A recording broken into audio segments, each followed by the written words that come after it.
Welcome to the 12 Report with Blessings Mosugu, and these are the headlines.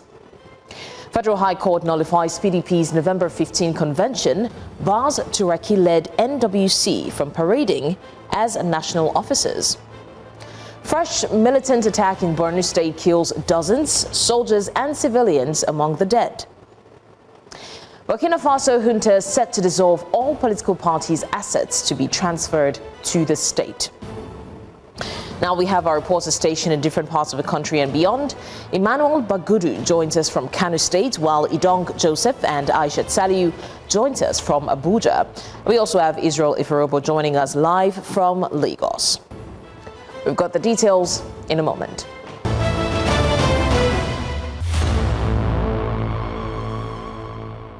Now we begin with political developments. A federal high court in Ibadan has nullified the People's Democratic Party's national convention held on November 15, 2025. The court barred members of the Tanimu Turaki-led National Working Committee from presenting themselves as national officers of the PDP. It also recognized the caretaker committee led by Mohammed Abdurrahman and Senator Samuel Anyanwu as the only legitimate NWC of the party, pending a valid national convention. The ruling marks the latest development in the ongoing crisis rocking the PDP. All right, joining us subsequently is a legal practitioner, Adams Atta, who will be speaking more on this development. And now the Kano State government and members of the Kwankwasiya movement have expressed divergent views on the current position of the Kano State Deputy Governor Aminu Abdusalam, who's yet to join his principal, Governor Abba Yusuf, in the All Progressive Congress.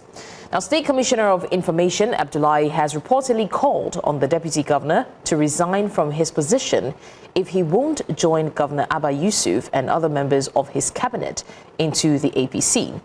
According to Waya, the State Executive Council cannot have any meeting with the likes of Deputy Governor Abdusalam, who do not share the same political affiliation and aspiration with them. However, in a swift reaction, the members of the Kwankwasiya movement say they will resist any attempt to relieve the Deputy Governor from his position, a reaction that has been trailed by different reactions from different groups and individuals in the state. And now our correspondent, Emmanuel Bagudu, joins us live from Kano State capital.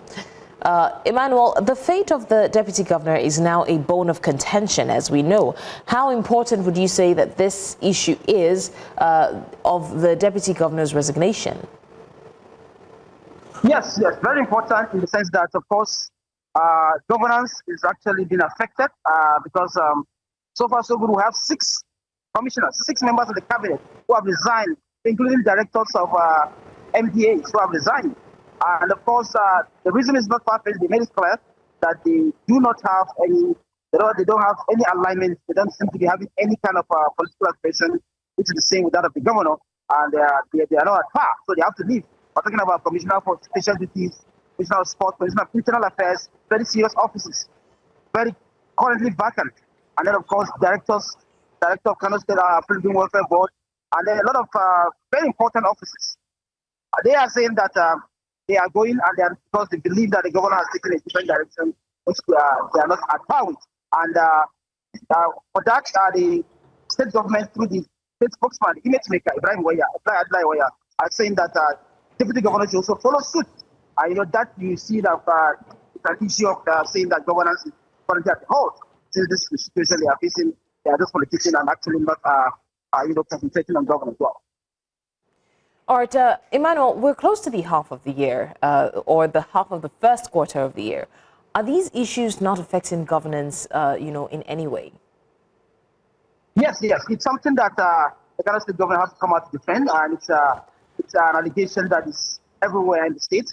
The Kwankwasiya movement have come out openly to speak their mind, saying that they are not going to accept Governor Abdusalam resigning.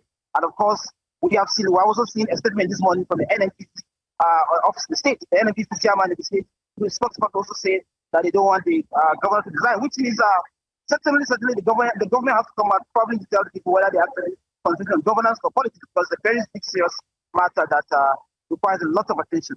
And as time goes on, we expect to see a little bit of balance and a little bit of political tension being doused down, because that's the situation of things for now that the year is, approaching the middle of the second quarter.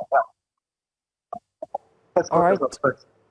All right, Emmanuel Bagudu there, giving us an update on the Kanu defection fallout.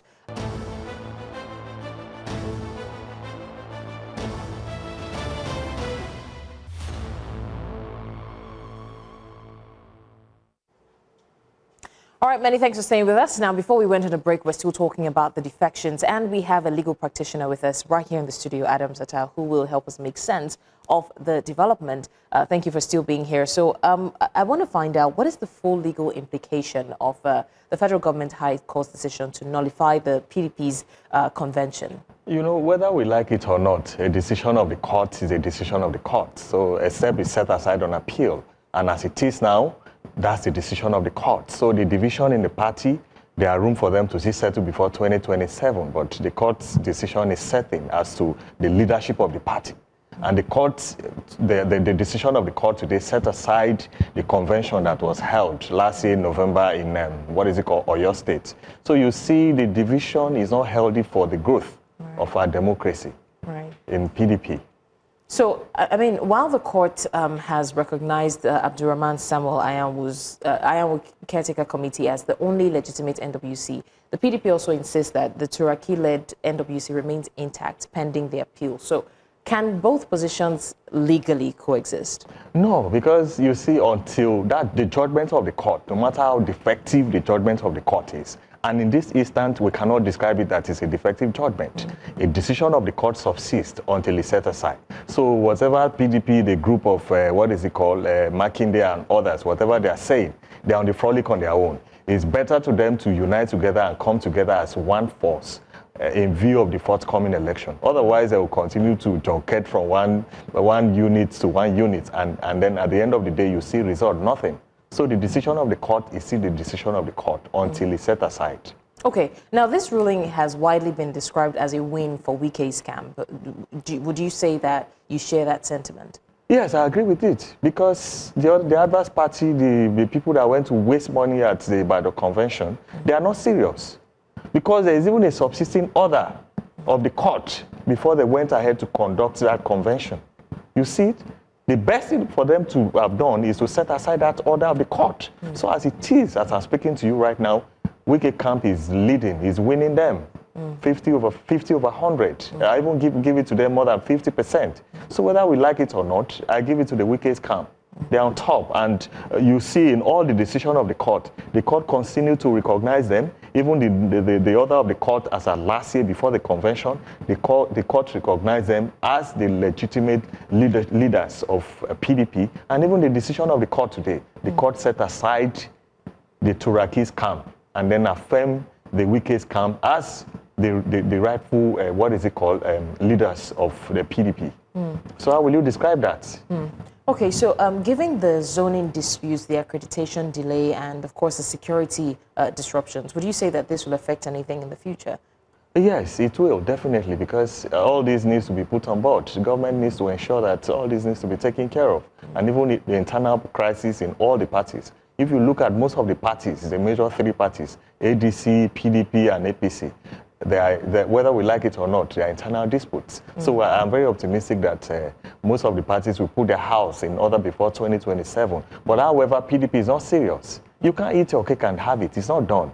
You can't be in one place at a particular time and then be in another place at a given time. So what is important is for them to come together and unite. Otherwise, it's going to be by 12 o'clock noon, 2027, APC seems to have won the election.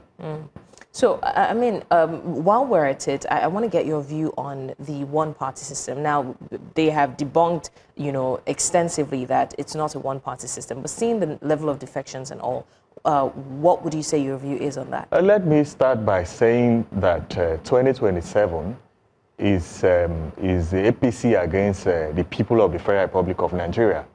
So it's not a matter of one-party system. We have parties more than 10, up to 20, thereabouts, above 20. So we cannot say that it's one-party system. You can only describe that when it's a system that gives room for one party to participate in the election. But the reverse is the case. When you go to the polling units, you see all the parties. You see their logos, you see their name branded in the voters, what is it called? In the list. So you cannot say it's one party system. I do not agree with that. But however, we can say that the system is designing itself in such a way that it's going to be an easy way for APC to win the election. And that is why we are seeing the pockets of decamping all over the Federation, both in the north. And if you can see the organogram right now, as I'm speaking to you, most of the states that is overpopulated and crowded, where more votes, where you can earn more votes, they are now for APC. Lagos State is for APC. River State is now for APC. They're even fighting for APC. And then you see now Kano State. So we need to come together 2027 in unity. You and I, every other person. I don't know. I cannot ascertain the party I belong to right now because they are birds of the same feather that frolic together. You see the same people that left PDP, that left APC, that are now fronting ADC as I'm speaking to you. Is it David Mark you want to talk about? Is it Alhaji Atiku who have been a serial political prostitute? Is it Peter Obi that left Labour Party and then left PDP at a point and now is now in ADC? I'm not campaigning for any of them. But what is certain is that 2027 is APC against the people of the Federal Republic of Nigeria.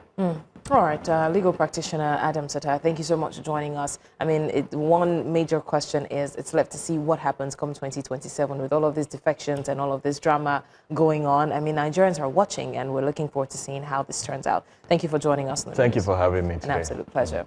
All right, we're still live on the news. Now to more stories. With about 21 days left for the Federal Capital Territory Area Council's elections, residents of Paikon Kori community in Gwagwalada Area Council are calling for improved state social amenities in the community. They say that while the current chairman of the Gwagwalada Area Council has brought some development in the area, they need more from whoever will emerge as the winner in the next area council election. Our correspondent Idong Joseph is in the community as we speak and joins us now to give us more updates. Idong, what are the people saying in the community as they prepare for the forthcoming election? Blessings, can you come with the question again? So basically, what are the people saying in preparation for the forthcoming election, especially, putting side by side the current situation that they're in? Of course, some of the residents I've spoken to here told us that they want improved social amenities here, because if you come here, just what we saw here, it's quite an improvement from the last community we visited in one of the community in Gwagwalada here.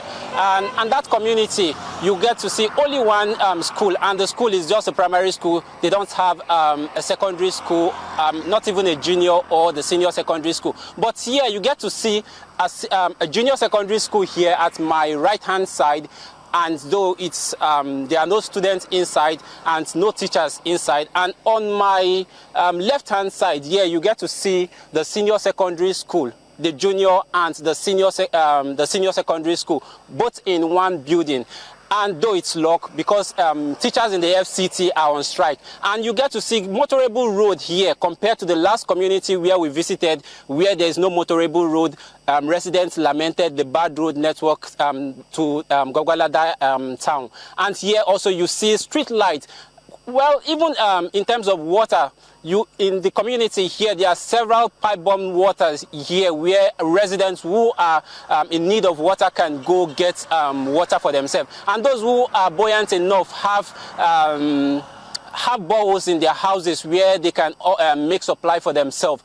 Here, just as I said, everything here in terms of basic social amenities, they are not lacking in that. But they say that they want more of government impact in this community. However, I have a community member here, Mr. Tukura, who would like to speak to us, and so I'll walk to him so that we'll hear some of the concern and the agenda that they are setting for whoever emerge in the next area council election, the Gwagwalada area council election. So I'll walk to him.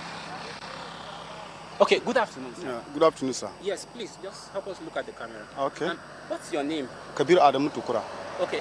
In the last 4 years, can you help us describe the sense of development in this area? Yes, the chairman has tried a lot, because some village behind, if you enter there at night, you recognize them, because he tried to make the Pai Concord ward to become a city more than a London. So, but he tried a lot. And incoming chairman, I know, say you take over from there. But one thing we need more opportunity so that the chairman help us and give us an appointment. Because he have tried, but time has gone. Let's try. The incoming chairman will help us and give us more the appointment. You can see there is evidence improved. Not that you have do something that you have no evidence. You can see street light everywhere. Enter some village, you see street light. Sure, but we need more water because those villages have no water. You can see our primary school. We need to fence them because it's closer to the road. Because our kids, our children, so that they should try and help us and fence the school for us. Oh, thank you, Mr. Abu. Back to you, Blessings. You've heard the concern of many of the youths here. They want employment. They are lacking in the area of employment opportunities here. And so I'll return back to you, Blessings. Idong Joseph there in the FCT communities ahead of the council elections. Now, to legislative matters, the Senate is stepping up its oversight with the launch of 2 high-powered ad hoc committees aimed at tackling national infrastructure decay and electoral reforms. During Thursday's plenary session, lawmakers opened an investigation into Nigeria's railway system following reports of near-total service collapse and deteriorating infrastructure along key rail corridors. In a separate move, the upper chamber set up a special 7-member committee to harmonize various positions on the 2026 Electoral Act repeal and reenactment bill, aiming to align lawmakers ahead of its passage. Our National Assembly correspondent, Sagir Ibrahim, has more. National security and infrastructure failures took center stage on the floor of the Senate during Thursday's plenary. A point of order was raised by Bauchi lawmaker Abdul Nengi, highlighting the tragic state and current decline of the nation's railway system. We cannot, as a nation, continue to allow the decadence of our scarce resources. When the railway started, we were spending about 1.5 hours to Kaduna. Last week when I went, we spent 3.5 hours. What about the revenues? They make at least 1.7 to 8 billion. That was the intention of this motion. Where is the money? It's not a service railway. People pay. And were they new when they were purchased? The question is no. Second hand. And who did it? And why? Corroborating these concerns, Adamu Alero pointed to extensive damage caused by bandit attacks and poor maintenance. It is true that the number of trips has dropped drastically from 5 to only 1. And this is simply because the bandits have damaged the truck. And they have vandalized the trucks, and it takes a lot of time and resources. And these resources are not available. We also borrowed billions and billions to Putin from China. Why would they sell us second-hand rail coaches?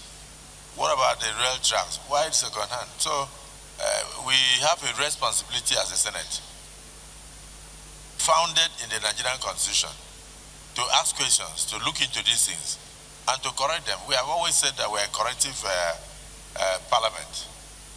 So we must look into these things and let Nigerians know where they went wrong. On electoral reforms, the Senate has shifted gears to finalize the repeal and reenactment of the 2022 Electoral Act. After a prolonged closed-door session, a 7-man committee was set up to aggregate the positions of lawmakers. The panel, led by Adeniyi Adegbomire, the chairman of the Committee on Judiciary and Legal Matters, is tasked with harmonizing contributions to ensure a unified document. The Senate has set up a small committee to further make contributions, galvanize, distill all the opinions of distinguished senators and present them to us for final deliberation on Tuesday. The committee has 48 hours, or at most 3 days, within which to conclude its assignments and refer to the Senate before our next plenary. The clerk of the Senate will be the secretary of this committee. The ad hoc committee has been given between 2 and 3 days to carry out this task and report back to plenary on the next legislative day. From the National Assembly Abuja for News Central, Sagir Ibrahim. Now we head to the Green Chambers. The 2026 appropriation bill of about 58.472 trillion naira recently presented to a joint session of the National Assembly by President Bola Tinubu has passed second reading in the House of Representatives.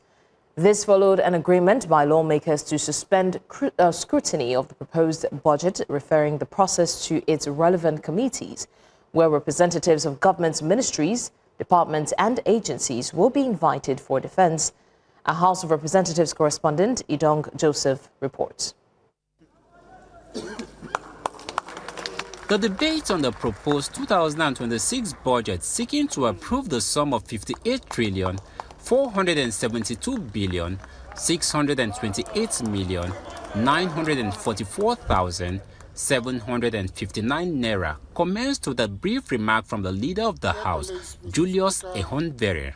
You all recall that the budget of consolidation, renewed resilience and shared prosperity was presented to this House in the joint sitting by Mr. President. Reflecting on President Bola Tinubu's remarks during his presentation in December last year, the leader of the House urged colleagues to support the budget as presented, saying that based on economic indicators, things have improved under the current administration. Our external reserves is at an all-year, 7-year high of $47 billion, sufficient to provide over 10 months of imports.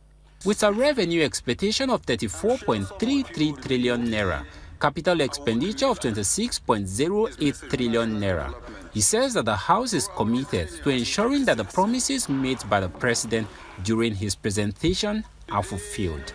Strengthen human capital development and manage existing debt. These are promises.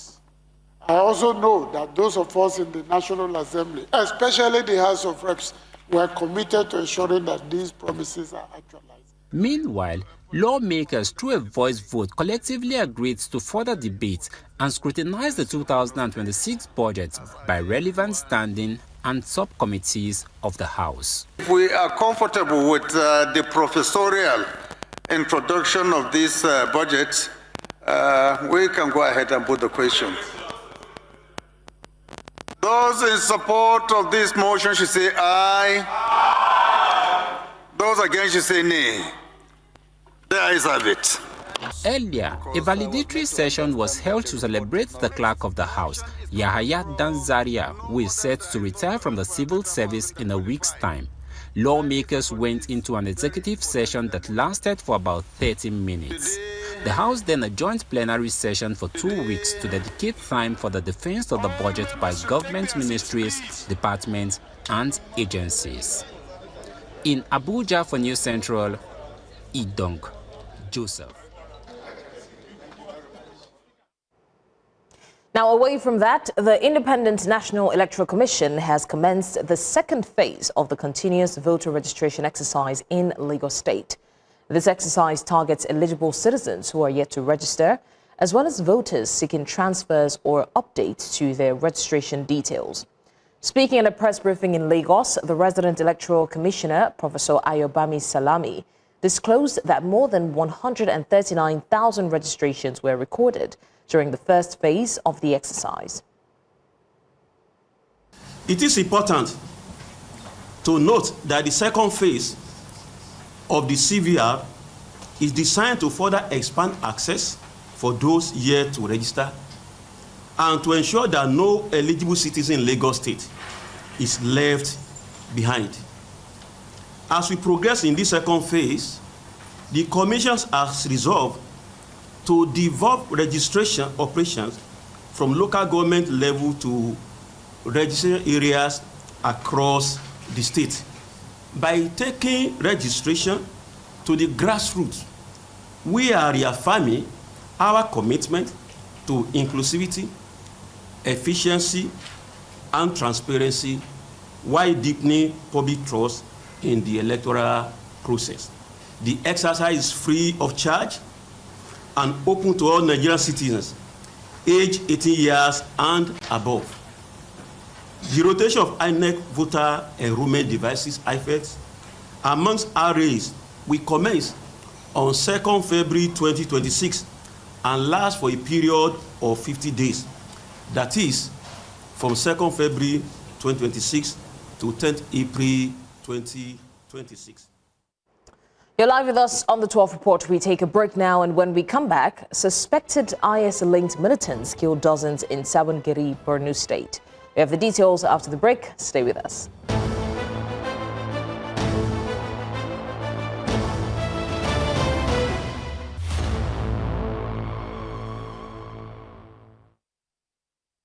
Many thanks for staying with us. Now let's still stay in the FCT, where concerns are growing at the Orozo market, located in a satellite community of the Federal Capital Territory, where unchecked waste accumulation is fast becoming a public health and economic crisis.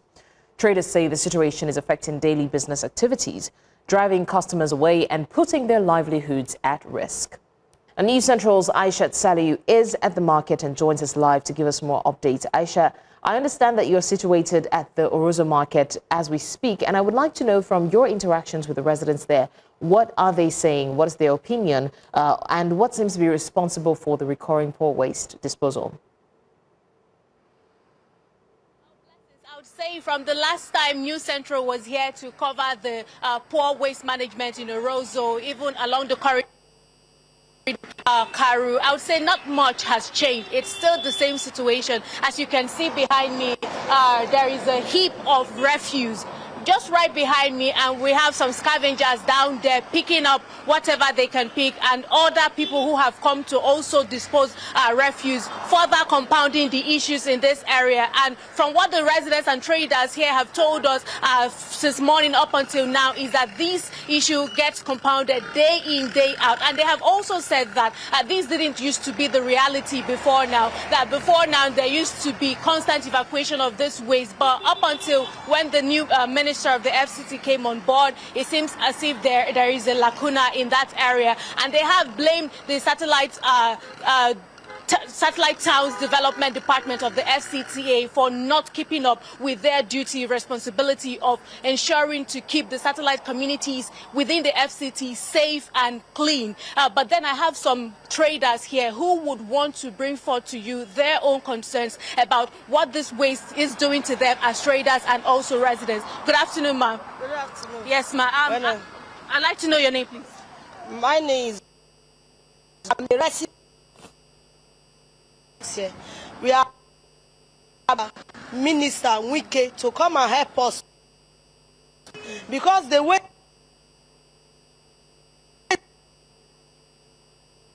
we don't know how to beg him, but we are pleasing. Let him come and clear the waste bin here, so that we can be able to sell our market or to come out in a good form. Because this thing, sometimes they will put lights, they will put fire, and this thing cannot burn down by fire. The smoke coming down from the fire, is not giving us a good health. So we are begging, not by force, we are begging Mr. Wike to come to Orozo Market U-turn, to come and clear this waste bin, so that we can have a good health in Orozo. We are not finding it easy in Orozo. Thank you so much, ma'am. Well, blessings, you have heard from one of the traders here. I'll move over to another person who owns a shop in this area to bring forth to you. All right, Aisha Sali there. Unfortunately, we can't continue the conversation, but I mean, you can see from the visuals that the waste disposal is getting out of control, and we're looking forward to seeing what the authorities will do and how they respond. Now, the rehabilitation work on the Lekki-Ekpe Expressway by the Lagos State government has entered day 7, with motorists adjusting to new commuting arrangements. The rehabilitation, which started on Sunday, January 24, is being carried out in phases to reduce the amount of man-hours that will be lost by Lagosians who ply that route daily.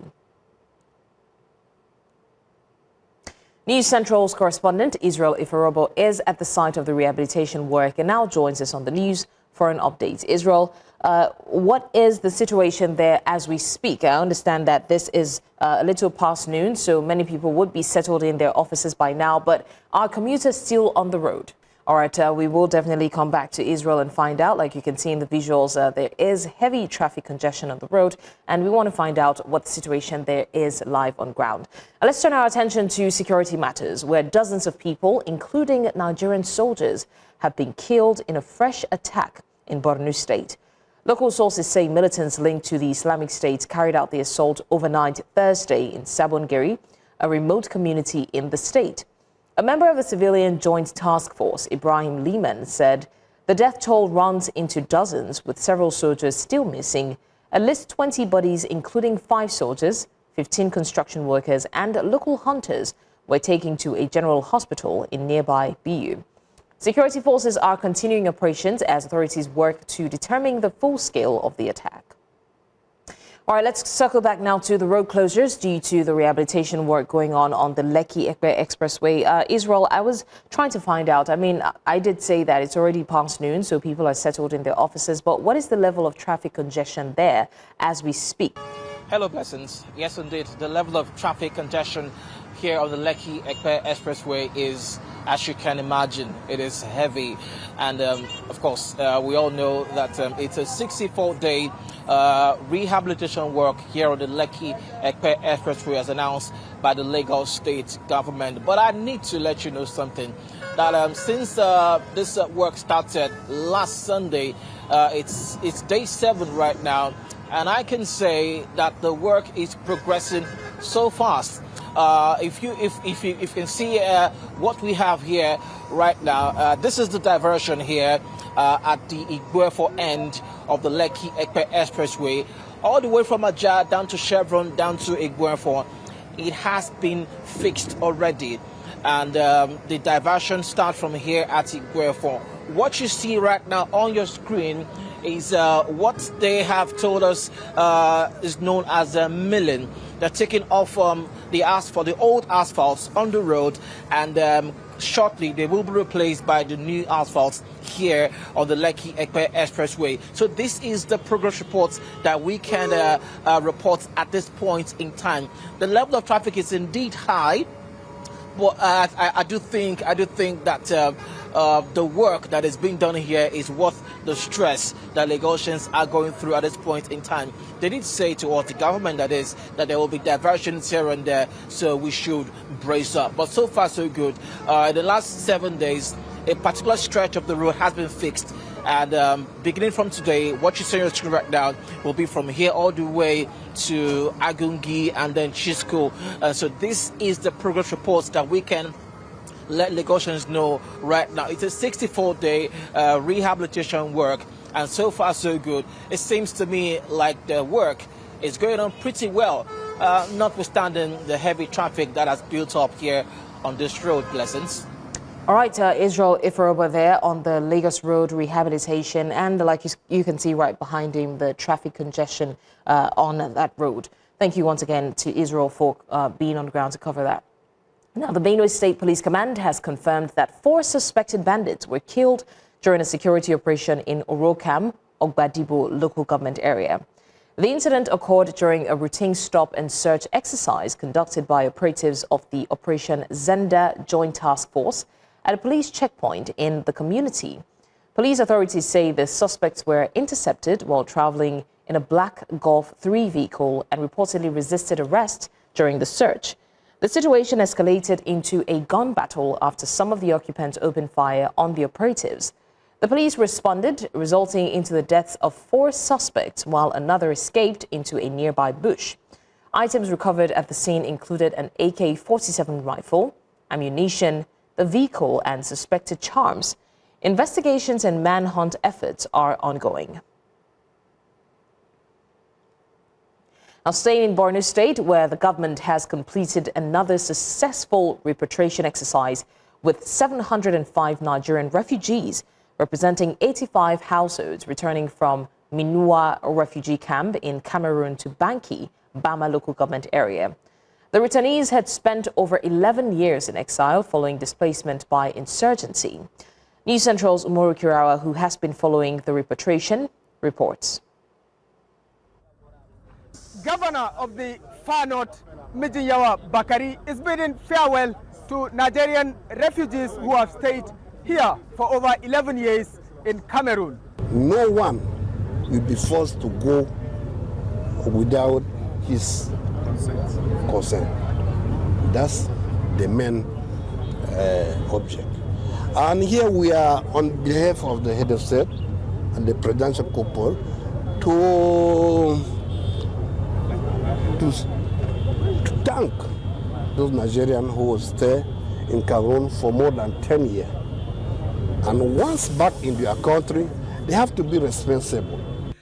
705 returnees, comprising 85 households from Minawao refugee camp, Cameroon, have arrived in Banki, Bama local government area of Borno State. After reception at the Nigerian border, returnees were taken to a facility where food and drinks were provided, and later to UNHCR-supported homes built by the Borno State government.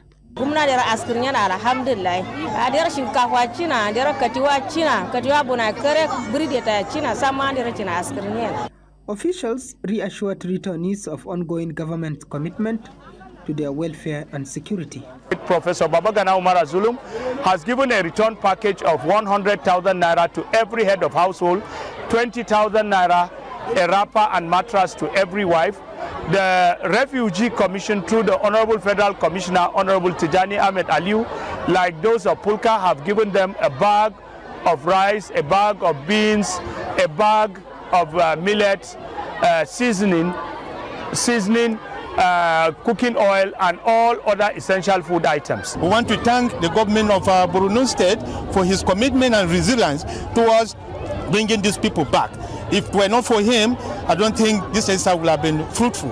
We also thank the federal government and the Borno State government for their numerous assistance in facilitating the military stay here.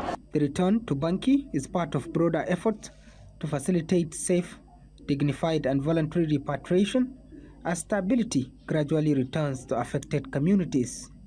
From Banki town for News Central, Umaru Kirawa. And now coming up on the news, Morocco's flash residents evacuated as flash floods hit Morocco's Hisar El Kebir. We have the details after the break. Do stay with us.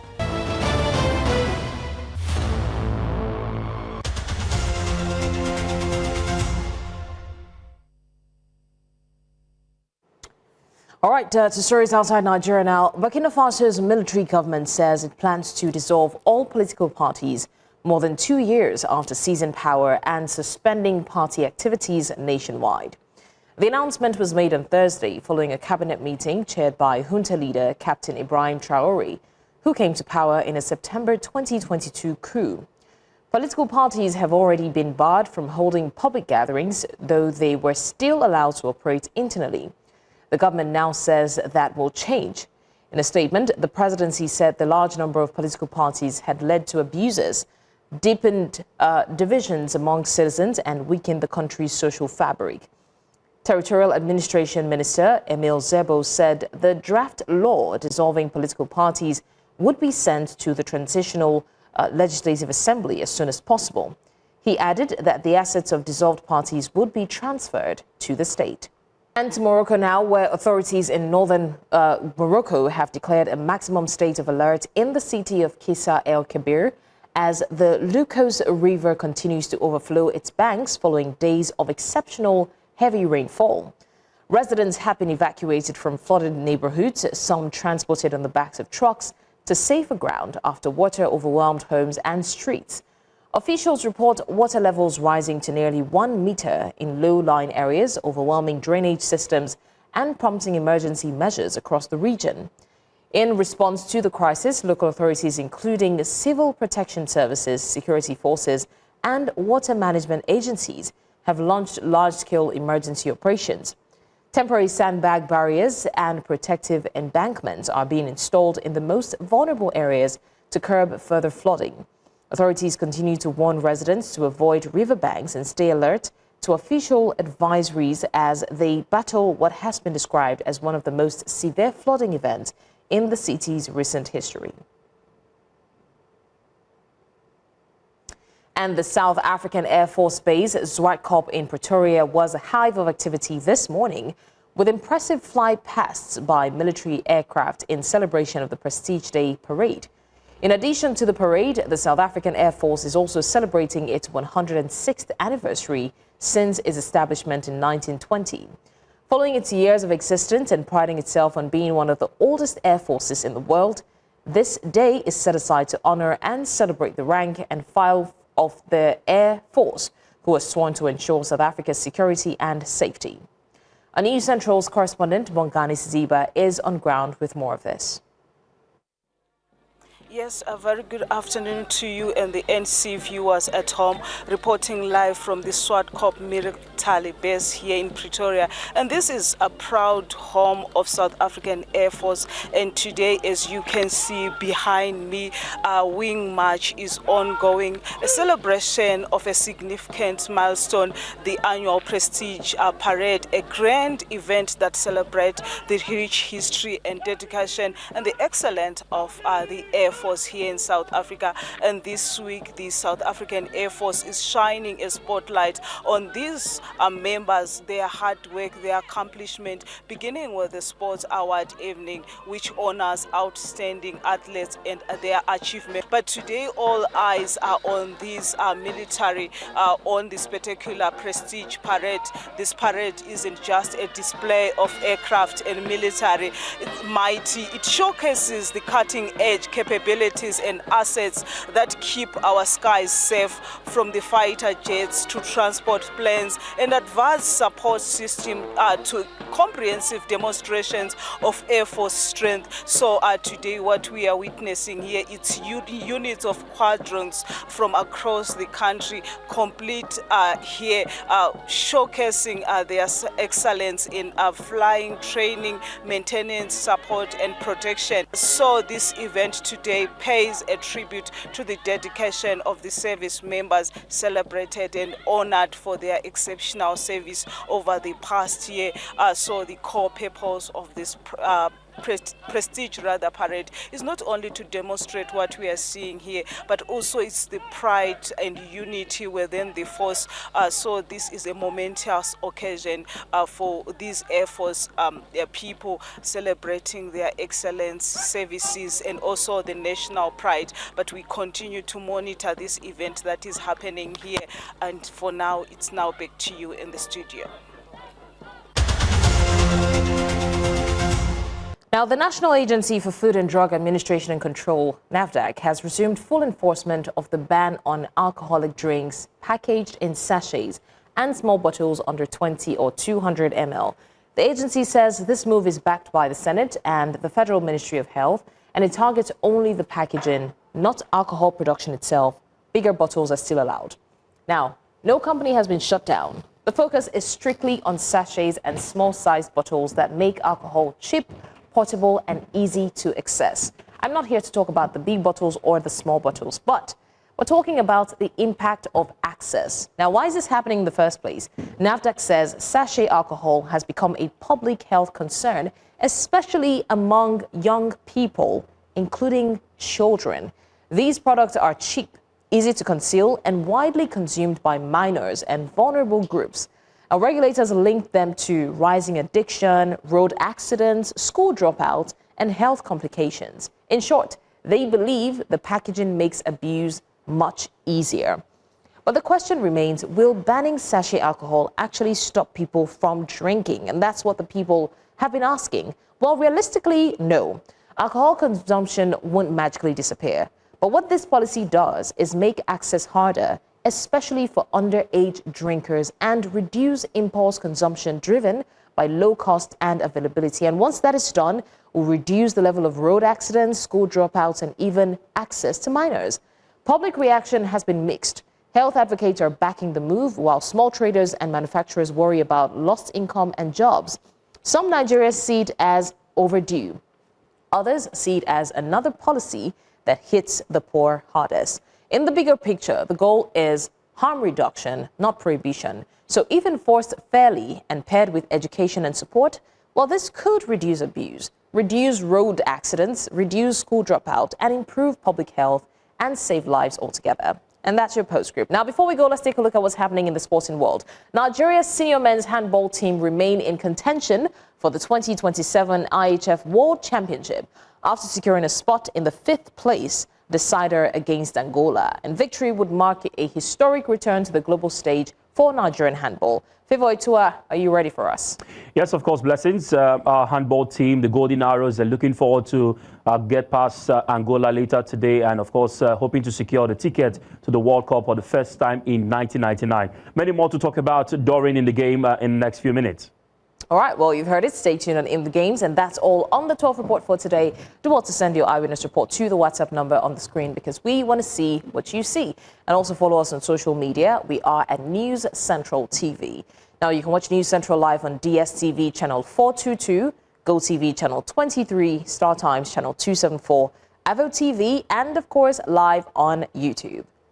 Many thanks for watching. I'm Blessings Masugu.